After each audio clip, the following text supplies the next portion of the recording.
हमारे साथ इस वक्त मौजूद है पंडरिया विधानसभा से विधायक भावना वोहरा जी। उनसे प्रमुख विषयों पर चर्चा करेंगे, साथ साथ विधानसभा के अलावा हम लोकसभा की भी चर्चा करेंगे।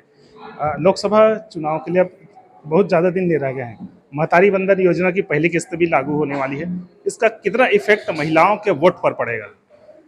निश्चित ही जिस तरीके से महिलाओं ने मोदी जी की गारंटी पे विश्वास किया है और भाजपा को जो इतना बड़ा मैंडेट विधानसभा में 54 सीटों के साथ मिला है, तो मोदी जी पर आम लोगों का, आम जनता का, महिलाओं का, किसानों का, सबका विश्वास है जो विधानसभा में दिखाई दिया है। और लोकसभा चुनाव में लोग बहुत अच्छे से ये बात जानते हैं कि हमें जो एक एक वोट दे रहे हैं वो वोट डायरेक्ट हम मोदी जी को दे रहे हैं। तो मुझे लगता है कि बहुत बढ़ चढ़ कर इस बार महिलाओं के अलावा बाकी लोग भी वोट करने वाले हैं। और 11 लोकसभा सीटें जो छत्तीसगढ़ में हैं, 11 की 11 लोकसभा सीटें हम जीतने वाले हैं छत्तीसगढ़ में।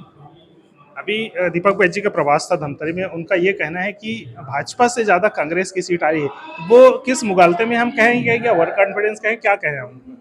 वो तो इस बार 70 पार का भी नारा लगा रहे थे विधानसभा चुनाव में। और जो सीटों का जो अंतर है वो आप स्वयं ही देख रहे हैं। कांग्रेस का कार्यकाल उनको जनता ने अवसर दिया था, जनता की उम्मीदों पे वो खरा नहीं उतरे, इसलिए आज एक सीमित संख्या में वो सीमित हो गए हैं। और जिस तरीके से भारतीय जनता पार्टी ने मोदी जी की गारंटी पे लोगों ने विधानसभा चुनाव में विश्वास दिखाया है, तो फिर तो ये लोकसभा चुनाव है जो दीपक बैज जी का जो कहना है वो आने वाले बहुत जल्दी रिजल्ट में लोकसभा के उनको दिखाई देने वाला है। उनका ये कहना है कि ईडी और आईटी के माध्यम से डराने और धमकाने का काम केंद्र सरकार कर रही है।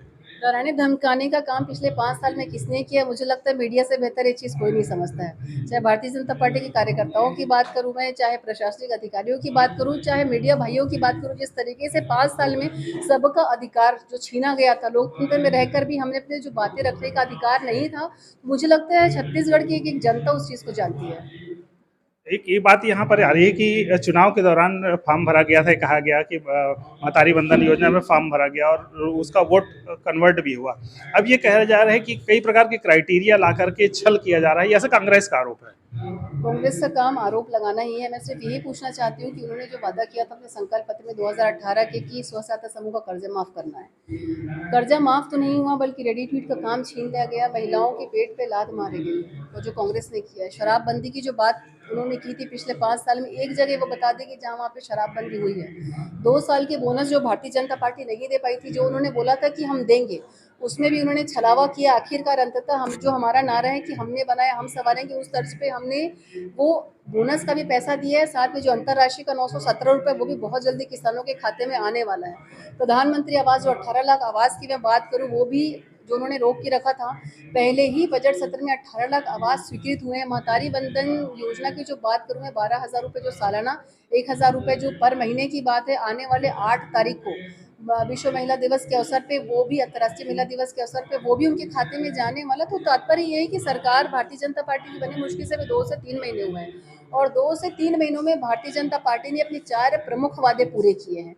तो मुझे लगता है कि जनता ये चीज़ समझ रही है, और हम कांग्रेस के लिए जवाबदेही नहीं है, हमें जवाब जनता को देना, और जनता इस विषय को समझती है। छत्तीसगढ़ में किन मुद्दों पर 11 लोकसभा की बात कर रहे हैं आप? 11 की कमल हम देंगे, एक बात करें, किस मुद्दे पर है? जो अंतिम व्यक्ति के विकास की हम बात करते हैं, जैसा कि पहले भी कांग्रेस के कार्यकाल में उनके जो कुछ वरिष्ठ लोगों ने कहा था कि हम दिल्ली से 100 रुपये भेजते हैं और अंतिम व्यक्ति तक पहुंचते पहुंचते वो 10 रुपये में बदल जाता है।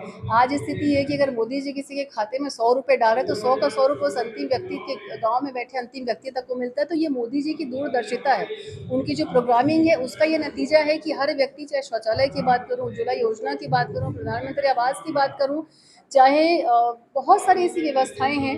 तो मुझे लगता है कि जनता उस चीज़ को समझ रही। 2 कार्यकाल हमने मोदी जी का देखा है, जिस तरीके से न सिर्फ भारत बल्कि अंतर्राष्ट्रीय स्तर पे भारत ने अपनी पहचान बनाई है। मुझे लगता है लोकसभा चुनाव जीतने के लिए सारे फैक्टर्स काम आने वाले हैं। ये थी हमारे साथ भावना वोहरा जी, जिनका कहना है कि सारे फैक्टर्स काम आएंगे और मोदी जी की जो छवि है पूरे विश्व में, उनकी निश्चित रूप से प्रभाव पड़ेगा और छत्तीसगढ़ की 11 की 11 सीट जो है लोकसभा भाजपा को मिलने वाली है। अपने सहयोगी आशीष बंगानी के साथ मैं भूपेंद्र साहू।